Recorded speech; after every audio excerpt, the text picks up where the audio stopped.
Assalamualaikum warahmatullahi wabarakatuh. Nama saya Nazafira binti Muhammad Rizwan. Dan saya Afzal binti Muhammad Abdi. Kami pelajar daripada MSM Johor Bahru. dan kami akan membentangkan produk kami. Mari kita saksikan situasi seterusnya.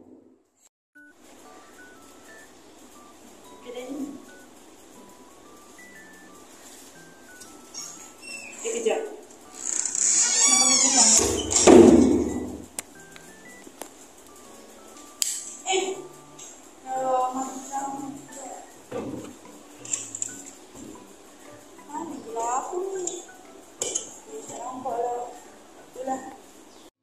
So, dalam jewelry box ada untuk membantu.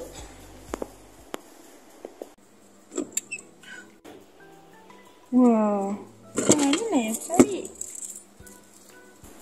Baiklah, seperti yang anda lihat dalam video sebentar tadi, pengguna telah menghadapi masalah ketika hendak mencari barang perhiasan mereka dengan gelap.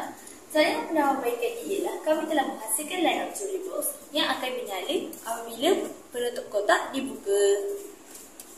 Teknologi yang kami gunakan ialah teknologi elektrik dan teknologi pembuatan. Teknologi elektrik yang terdapat pada line up jewelry box ini ialah lampu LED yang dinyalakan menggunakan bateri 9 volt. Selain itu, bagi teknologi pembuatan pula, terdapat pen 3D yang telah dibentuk menjadi pemegang cincin.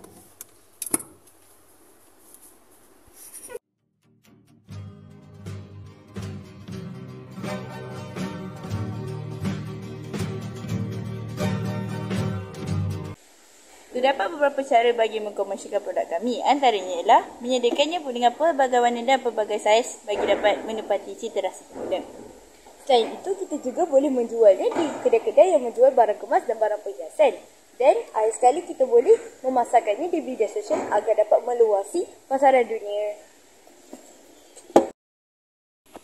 Impak daripada produk ini ialah ia dapat memudahkan dan mempercepatkan pengguna untuk mencari barang perhiasan mereka. Selain itu, ia dapat meningkatkan ekonomi negara kerana dapat meluasi pasaran dunia. Itu sahaja daripada kami. Sekian, terima kasih.